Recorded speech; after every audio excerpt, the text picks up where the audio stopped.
The first time I met JR was in Egypt on March of 1984. And it was my third time into Egypt. And I sensed that it was going to mean a lot of change in my life before I left. In fact, I was a smoker before I got on the plane. It was St. Patrick's Day, and I had my cigarette in New York and put my cigarette out, and I knew that's my last cigarette. Didn't know exactly why. Got on the airplane, and the first morning that I woke up in Egypt, as I'm walking to breakfast, I see who I later learned was JR and Mike Fader.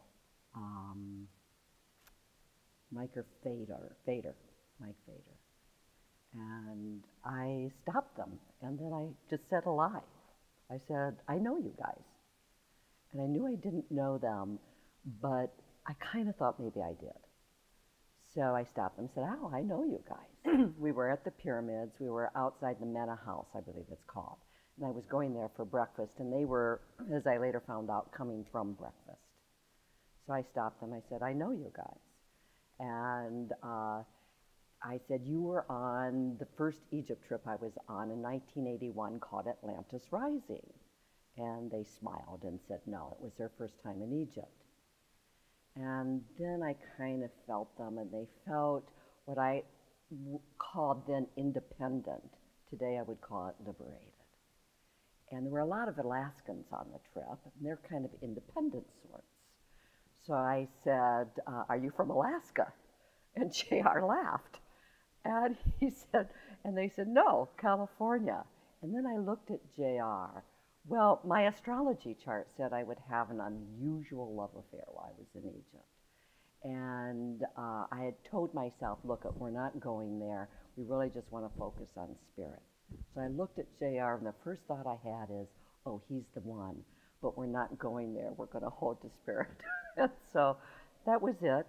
And I had a friend who was on the trip who also was acting very strangely and having a lot of experiences that he wasn't sharing with me, but kept saying that he wanted to go and meditate in his room, which was strange because we were there to have a good time, and hopefully meditation, but all the time. So anyhow, I noticed that this person, this man, that I'm not going to go there because I'm focused on spirit, and his friend, would show up at the meetings. We were with a group called SUN, Spiritual Unity of Nations. And I was also there because I was forming World Light Tours, which was a travel group to travel into various esoteric parts to plant light in those areas. And yeah, after Egypt, because we haven't even gotten to when I woke up to who JR was. Well, that's what I'm saying. Keep going. Okay. So your friend was meditating. He was meditating. That was Jim Gordon. He was meditating a lot, and so I noticed these people. Who I later would found out that was John Roger and Mike Fader, and then a third person, John Morton, would show up at our meetings. They showed up at our first meeting, and after the leaders gave a talk, I noticed the three of them going down and talking to the leaders, and I just was very aware of this man. And when I would go like to a meeting that we were to meet at a certain time, of course that was during the time that if they said be on the bus at 9, I was going to breakfast at 9, because that was kind of the way life was at that time for me. And I would notice that on the bus there would only be 3 people.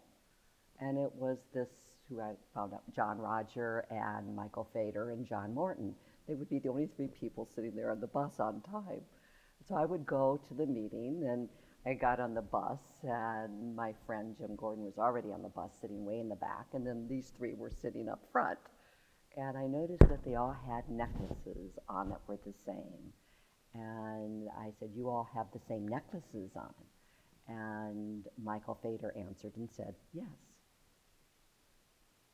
Well, does that mean you're in the same group? Does that, have some kind of significance to you?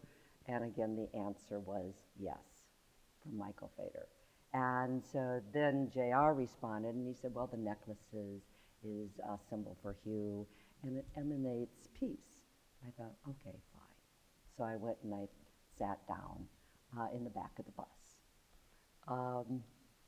So then the trip continued. I noticed my friend Jim Gordon would go up to this man and ask questions. And I could hear that as my little elephant ear would extend. And I thought that was unusual because I never had ever seen him ask anybody questions. He always went within. So the trip continued, and we're in the island of Philae. And I walk into the main courtyard at this island, and John Roger is sitting in the sand on the floor. And he looks up at me and he says, I've been waiting for her to come, but she hasn't showed up yet. Well, the island was dedicated to Isis. And I thought, oh, I kind of sensed he was clairvoyant. I thought he's a little cocky, and I'm keeping my focus on spirit, on God, so not going there. And I just broke down and cried at this island.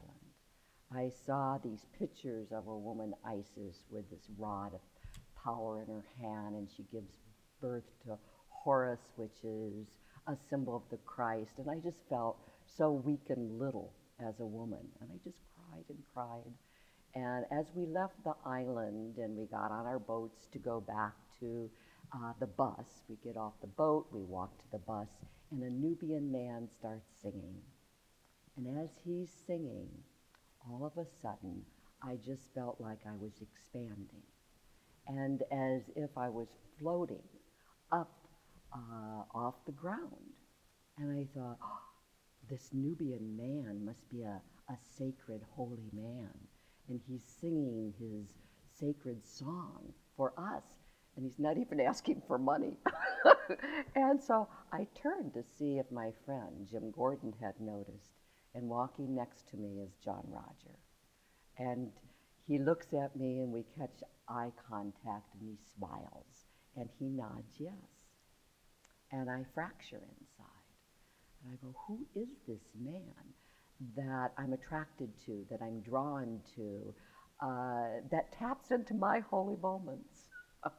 And I get on the bus and go back to my room, turn the water on in the bathroom to get the water warm for a shower, take my clothes off, go back into the bathroom, and the plug of this tub, it's a clawfoot tub, falls down to the bottom of this tub, and I end up with a bath, a whole tub of water. So I see this as a sign from Spirit that it's time to take a bath. So I get in and I go under the water, and at that time I have an inner experience with the light and a ball exploding, and just quite an intense, marvelous experience. And when I come up, I can't remember a lot of it, only a sense of it, but I do remember two words, and the words are the same. And I go, you know, Cleora, meanwhile, I haven't slept on this trip so far. I've just been like doing all kinds of things at night that was not like me at all. And I said, you know, Cleora, you just haven't had sleep for 5 days and you're having little schizophrenic experiences, I think. Just relax. As soon as we get a good night's sleep, you'll be fine. So I just go into doubt, deny the experience. So I slip under the water again, and I've never had inner experience happen twice, but it happened again, identical. And again, as I come up out of the water, I remember the words the same. So as I'm getting ready, I go, you know, it's about this man that I'm drawn to,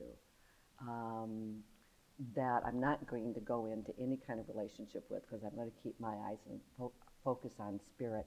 And some part of me is trying to make up that this is a spiritual thing, and we're not going there. We're just going to stay focused on God. I walk down the stairs, and my friend Jim Gordon is at the bottom of the stairs. And he says to me, now I can tell you, that's kind of how he talks, now I can tell you why it is we haven't been sleeping and why you've been crying on the trip. I go, great, what's going on? He says, it's because our master is here. I know, because I recognize him as the same as the one who's in my heart. And that's who's to take me to God. The one on the world who is the same as the one here. And I knew, because I had just had this experience, I knew who he was talking about. And he said, and I'm going to have dinner with him. And so I went right into my unworthiness, went and grabbed 2 beers at the bar and went and sat by the Nile, Twitter-pated, because now I knew that I had met my master. I had been consciously looking for a sound current master. And as I drink my beer and cry, and I'm going, God, am I worthy of this? I mean, I still want to smoke cigarettes. I like sex. I like to eat meat. I wonder if he eats meat. And I'm just, maybe this is just an inward thing. Does he know that I know who he is now? Do I need to ask for initiation, or do I just get it inwardly? And I'm just filled with questions and Twitter-patedness, as I call it. So the next day I go to breakfast and I look over and John Roger is looking at me, and I just, again, I look away right away, and he laughs. And the trip then continues with, me slipping on rocks into him and taking movies of him at Colombo, where I'm seeing maybe I can zoom in on his face so that when I get home, then I can blow up a section of him and use that frame to meditate to. So I'm just not sure what to do as far as asking him for initiation, or do I just get it inwardly? So finally, I just resolved myself, Cleora, you've got to ask for initiation, because you may never see him again in this lifetime. You'll never be able to forgive yourself if you don't just ask. So I had myself all prepared that a yes was great and a no simply meant not now, just not now, which was also great because it would come, my time would come. So I was ready. I called. I don't know how I knew who to call because I didn't know his name. I think his name tag said Roger Hinkins on his name tag. So I wasn't too sure, so I called. I said, is John there? I knew there was a John Morton. And it actually was John Roger. And he says, this is John. And I said, well, I'd like to meet you because I recognized his voice. And he says, well, I'm going to lunch. Anybody can come to lunch and sit at my table. I thought, fine. So as I walk into lunch again, I experience getting expanded and floating up off the ground. And that's when I realized, oh, that wasn't the Nubian man singing. That was because my master was walking next to me. So I went and I sat down. I was so nervous. I couldn't eat. I ordered red Carcadet ice cream and kept shoveling it in my mouth, not too sure how to start the conversation. I just started talking about the soul or asking questions. I don't really remember. I remember just focus on the soul. So, and then John Rogers said, you know who I am. And I said as quickly as I could, yes, and I'd like initiation. And as we all know, our beloved John Roger, he didn't say yes, he didn't say no, which I was prepared for. He said, why? I fractured. I thought how I answered the question would denote if I would give my initiation or not. So I'm searching, trying to be intelligent or trying to find a smart answer or trying to find something. And I give up and I just say what's present. And I say, it just feels like I experienced all this. And I just want to go on to other experiences. And then he said, you think your friend, Jim Gordon, is more spiritual than you? And I said, well, yeah. I mean, he travels in the inner realms. He knows what he's traveling when he comes back. He talks to Jesus and Kuthumi and all these inner masters, and I'm lucky to remember my dreams. And he said, well, that's not true. In spirit, we're all the same. There is no more spiritual or less spiritual. And I thought about that, and I said, well, that all makes sense to me mentally, but I don't know that. So I said, I guess what I would like is more awareness of that.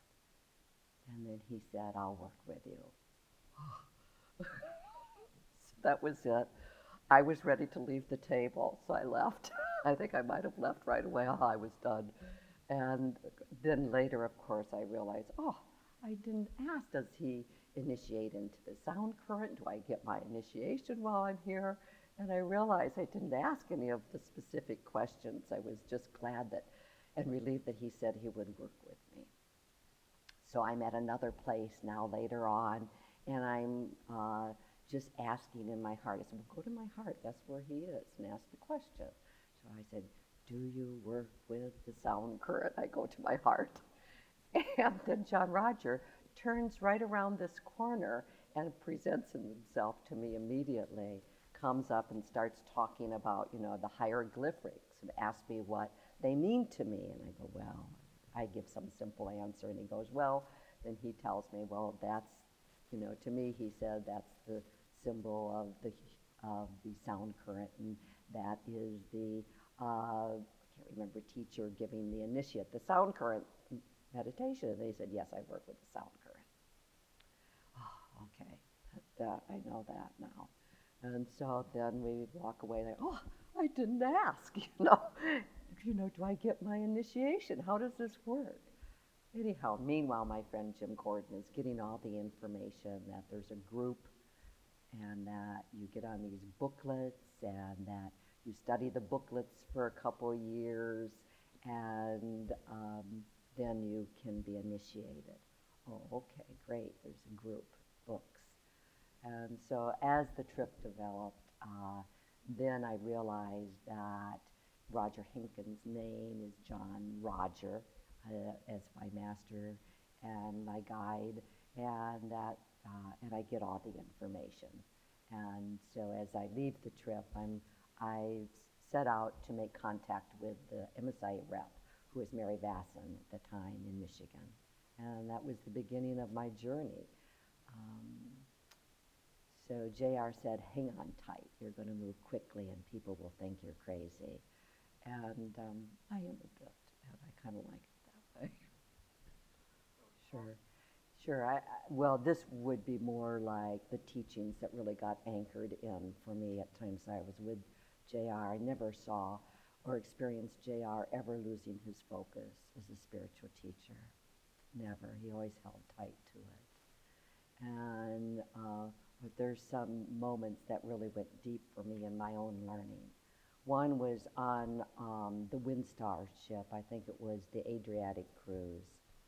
And I was in the lounge area, and the band had started playing. And I was alone, and John Roger came up. And he said, would you like to dance? I said, yeah, I'd love to dance. And so we went out the dance floor. There was nobody else really around. And he was shaking. And he said, it's been 25 years since I've danced. And they played the song, Rock Around the Clock.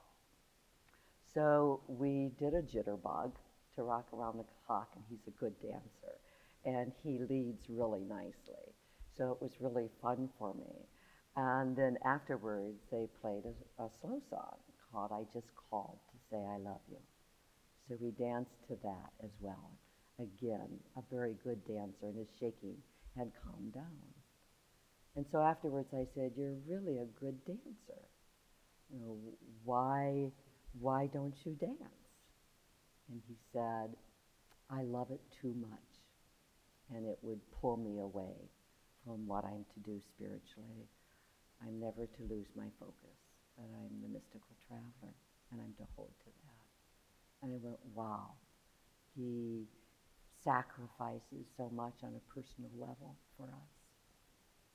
Those things that are his fun, his basic self-joy to do, he sacrificed. Didn't we win? Oh, that's right. Oh, well, that had to be JR. I'll tell you that story. So it was actually, Geo Hall had asked me to dance in the contest with him. And I said, okay. So I'm sitting there, and as I remember, I'm pretty close to JR, and I'm waiting for Geo Hall to come into the ship so that we can enter the contest. And he doesn't come, and he doesn't come, and he doesn't come. Meanwhile, JR says to me, you know, Jesus Garcia is a pretty good dancer. So I'm sitting there looking for Gio. Gio doesn't come, and so you came up. Jesus comes up and he says, hey, you want to enter the dance contest? And so I go, well, okay.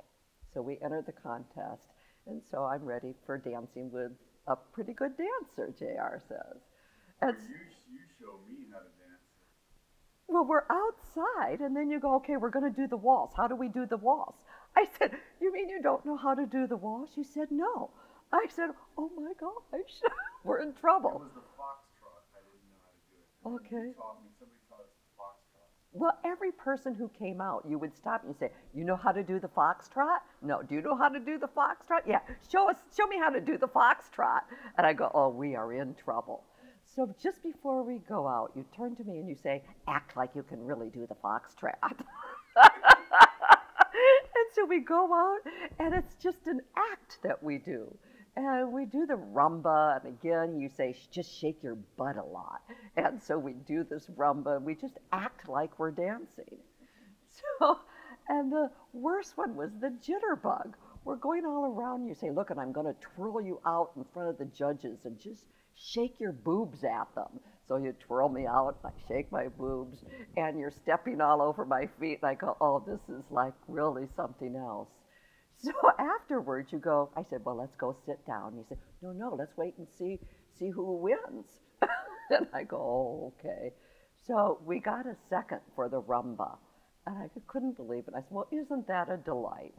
I'm glad, you know. And so now let's go sit down. No, let's just wait, you said.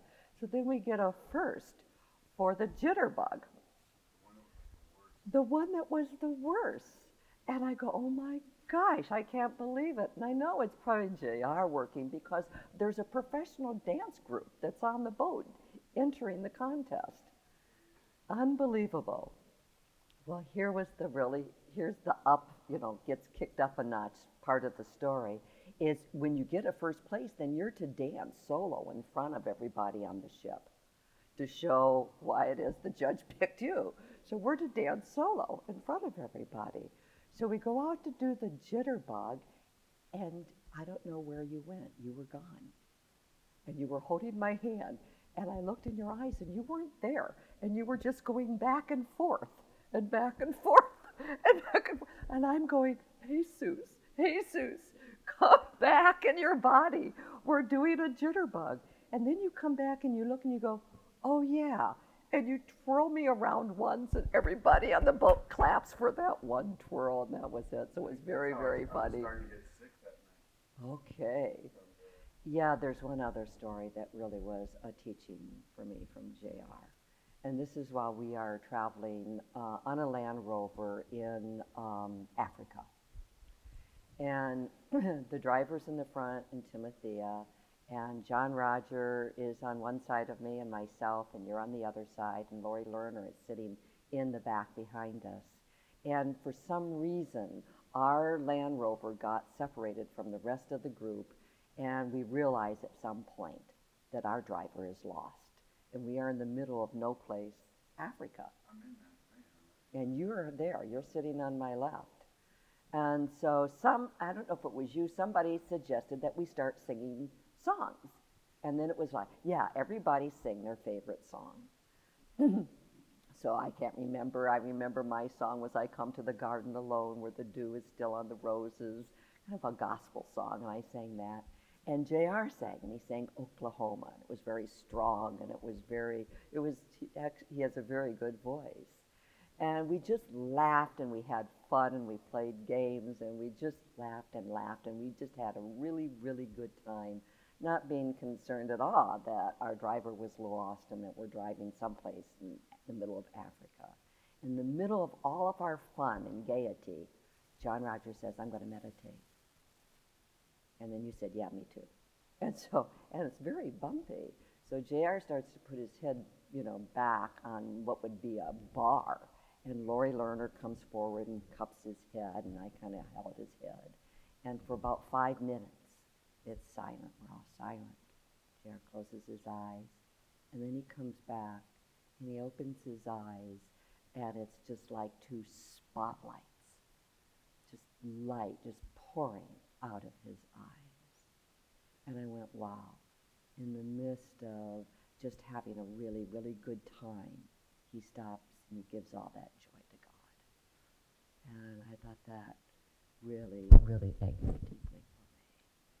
When we got out of that Land Rover to take a potty break, I remember we were all laughing so hard. We just couldn't stop ourselves. We're laughing about nothing. Getting out of the Land Rover in the middle of where we didn't know. So is there anything you want to tell JR? Oh, JR, I love you. I'm so grateful. My whole life, grateful.